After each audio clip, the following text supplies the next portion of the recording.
This is the reading for the Virgo female in a coupled relationship. So what I do is I do an anchor spread, and I use the Romance Tarot deck and the Love and Sex Tarot deck, and we clarify, go through anything that may come out here, whatever kind of things that need to be cleared up or dealt with or just illuminated. Sometimes it gives you inner workings to the other partner. It sometimes clears things up. Now, the first card I get for the Virgo female in a coupled relationship is the Tower card. So 16, the Tower. So that's usually a sense here. It's interesting. Some of the single couple relationships are bleeding into each other. So I was just mentioning on the female single side how she was refusing to listen to her intuition, and we have a result here floating over into the coupled side. Okay, so this may have been happening with the Virgo female in a relationship, not listening to her intuition, because that's usually what gets you the Tower card. It's the universe trying to influence you in ways that they want you to go. You want to go, you just don't know. And it's not doing you any good. So what's happened here is you just not listen to your instinct. So now something's going to bust apart because of that. Now, to clarify that, we get the Two of Cups. The Two of Cups is about that relationship, getting together on a physical side of it. You know, you have the Ace of Cups full to the brim. The Two of Cups is getting them together. The Ace of Cups is all those feelings that you have for someone else, and the Two of Cups is physically getting together, and in an emotional sense, right? Because the Cups is all about the watery flow of emotions. So feeling that in a satisfied emotional sense. So the Tower has something to do with that, or affects that highly. The next card I get is the Emperor.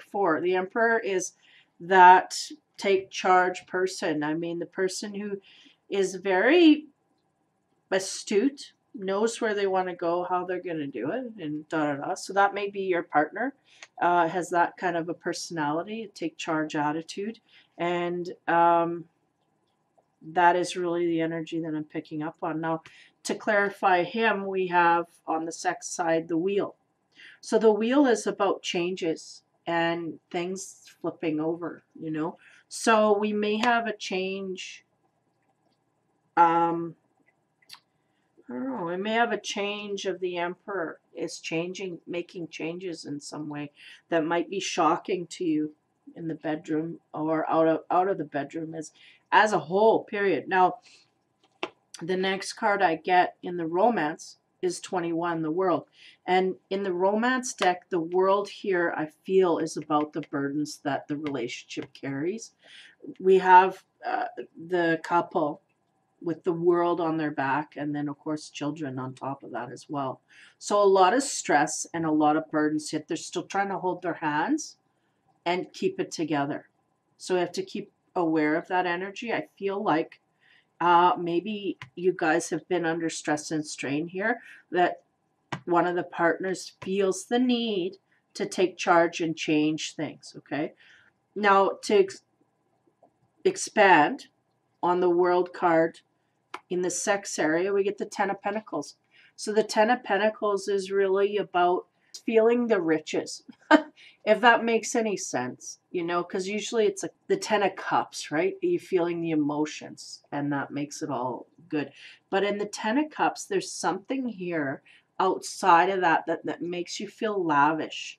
you feel lavished upon or feel lavish within yourself.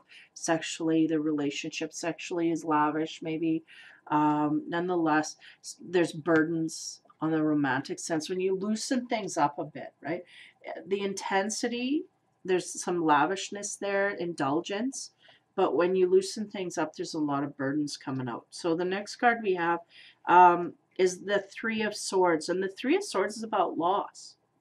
And it comes directly under the Emperor here with the Wheel. So are we losing our Emperor? What's going on here? The next card I get to clarify the 3 is the Seven of Cups. Now the Seven of Cups is that dreaming card. We're dreaming. Why? Because we don't have things within our relationship that are grounded. So we're dreaming of things that we want that we don't have. Now the next card I get is the Knight of Cups. So the Knight of Cups is about offers from the outside, right? But yet he's offering his cup. This is interesting. So the Knight of Cups is offering his cup over here. Then we have the Emperor that's turned his back. And the offer is going on behind his back. So you may have someone here. And we got to watch what level we're sitting at. This is a general reading. So it's not going to apply to everybody. And not only not apply, but it's going to apply to different degrees. We may have an offer here coming from outside of the relationship. But I get a sense. Because we have the Emperor. And he's right up in the top, right in the middle of the staff, right? Because you have an anchor, and the staff is really the solid part of the relationship. It can't be moved, and it's basically highlighting I will not be moved, and that's it. But there's more info going on here. Again, we have this offer. Now this could be as simply as someone caring coming in and saying, how are you feeling? Da, da, da. That's an offer of love and kindness. So that's really what the Knight of Cups is all about, right? He's in kindness. So nonetheless, though, this is done behind the Emperor's back. And I feel like the Emperor is that partner. It's your partner.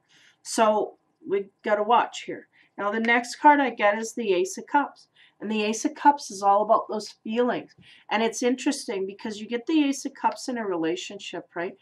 Usually it means we're so full, but I'm getting a sense here that something's not right because we got someone here that is having a feeling of loss and they're dreaming about partners. So then we have this emotions, okay? So the next card I get is the Eight of Wands. Now, here's where it gets weird. The Eight of Wands is so similar to the Seven of Cups. The difference being the Seven of Cups is when you're dreaming of something that you want in your relationship, you do not have it. There's no grounded reality of it beside you, so it's not there. It's complete dreamland. Now, the Eight of Wands is about dreaming, but being inspired to dream because of what's going on in your grounded reality. So in reality, you're getting, somebody's feeding you grapes. They're attending to your every need, and they're making you feel good. So we have a lack of, and then we have an indulging in. So what's going on there? So 11, we get Justice on the romance side. So Justice, right, is blind. So somebody's blind to something here. I don't like where this is going. I don't like this, but anyway. Somebody's blind and the scales are going to be balanced. And that is a guarantee here. Okay. Now the next card I get is the Knave of Chalices. So the Cups guy, he's in a situation. He's got, there's tons of things on this table that are just reminiscent of things gone wrong, right?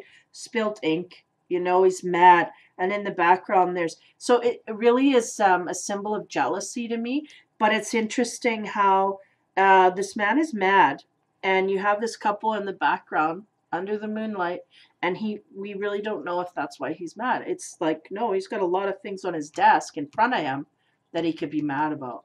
So he may not even know about this couple in the background. So that's, again, reminiscent of that. Now, if we take that down the road here, because like I said, I don't like going off in that direction right away and assigning, okay, we got a cheater here.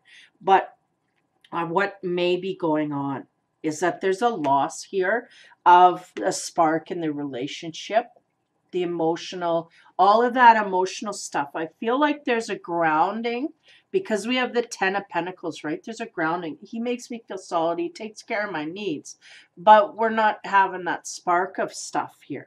We're not getting that spark, right? The passion's kind of gone. So what's going on too as well is I get the feeling, because we have the Emperor in 2 places and the Emperor's looking off in another direction. I feel like the Emperor's busy. He's got stuff. Maybe he's busy providing for her and laying down the tracks for her, but she nonetheless is getting lost in the mix here.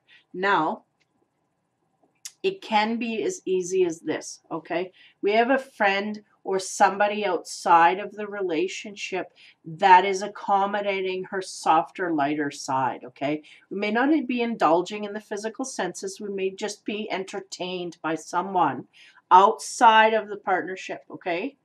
And it may not be to a degree that this is whatever. But nonetheless, I get the feeling, because we have the Knave of Cups, that it could cause jealousy in the relationship if the partner knew. Now, I feel like there's an inability for him to do that. I feel like that's an excuse for the female going, well, you weren't around, da, da, da, and I'm not going to sit around and mope and da, da, da. I'm going to go out and have fun. And I don't mean by fun, I don't mean on the sexual. I mean being entertained by friends, family even. It could be, well, I don't feel it's family, but I feel it's somebody that is making them feel happy and getting them out amongst people. And there may not be any deviousness here. It just may be someone that's really doing what the Emperor should do for their partner, but they don't have the time. And I feel like there's validity there. There's something there that is genuinely, he's caught up in things. So as we move on, you get the 7 of Coins. And the 7 of Coins, okay, here we go again. It's secret rendezvous, right? So these are things that are done under the cover of your partner not knowing, basically. And it's funny because the Emperor is kind of looking in the direction where the woman's running. So he's going to find out, okay? He may not know now or over Valentine's, but he's going to find out. And then behind the 7 of Coins, we have the Ace of Wands. So the Ace of Wands is a new direction. It is a new love. It's a new flame. It's new passion. And I don't know that, I don't know what's going on here. But anyway, the next card I get is the 2 of Coins. Now, the 2 of Coins is about innocence within the loving relationship. So there's a sense here, I think, of the person that's making me happy, entertaining me. There's a sense of innocence here. Like, nothing's going to go wrong. I trust this person, da, da, da. Whether it's just on the Virgo female side, it may be. But I have a sense of trust here. Now, on the sex side of things, I have the 9 of Swords. So the 9 of Swords is kind of like in the traditional, they're going to go back to traditional meaning is nightmare of thoughts and fears, okay? Things that keep you up at night. So be careful that you don't get caught up in your innocence so much to the degree that you have to make accommodations for it. Meaning, if you cannot let your partner in 100% on what you are doing and how much fun you are having, beware of that feeling of repressing that, because you repress that too much, we're going off in a side where we're going to look like we're wanting an affair over there. And I don't feel like that's what's going on. I feel like we're just being entertained outside and the husband's busy, but we need to inform the husband of that. Go, yeah, we're having fun, blah, blah, blah. Let him in so he knows he's not coming out of left field when maybe Buddy over there approaches him and said, you know, I went out with your wife the other night. And he's like, you did? I didn't know about it. That kind of thing, you know, because I feel like it's coming down the road. The husband's going to find out, but I don't get a sense of what that's going to entail. But if we go down this road without letting our partner in, it's going to look shady. and it isn't shady. I feel like it's just really the Virgo female's taken advantage of situations outside of the relationship to indulge in happiness, where she could be sitting at home moping because her husband's out working or whatever it is, but she's not. But she's got to be careful of that line, because there's this thin line here where we can really upset the partner more than, and it's just, again, the innocence of, you know, I knew you wouldn't be happy with this. But sometimes more information is better for the partner than less, because you get him down the road. And again, if he gets hit up with this information at the wrong moment, it could throw a blast. And we're starting on something here that's a very grounded in the relationship sexually. So we got to be careful. Got to be careful of what we do here from now on, because this is tender territory. I'm feeling like we don't want to be making it look like we're having an affair when we're not, and we don't want to, you know, nothing wants, yeah, something like that. But I do feel like the Virgo female is indulging in things and making her happy more so than her partner is at this point. So she needs to whatever, but because of the, it's just life, baby. It's just life. You gotta, you know, you gotta realize what your partner's doing for you.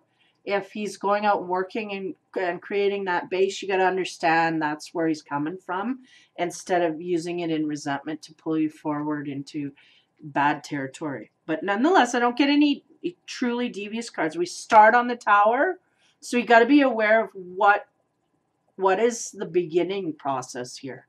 And I feel like in February, when you get a hold of this reading, you're going to know exactly what that Tower was, because it's already happened.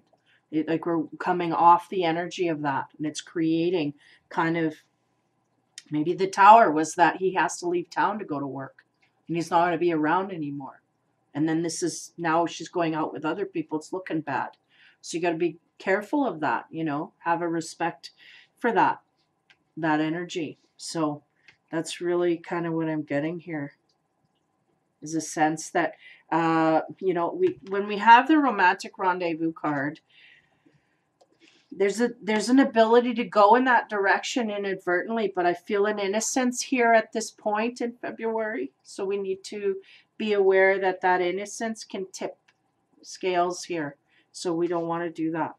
And I mean, we have a bit of fantasizing for some kind of a loss. So I don't know what's going on there exactly. So that's something you're going to have to clarify for me. If this hits for you, give me a story, because I don't understand it. There's a little bit of things not making sense here, you know.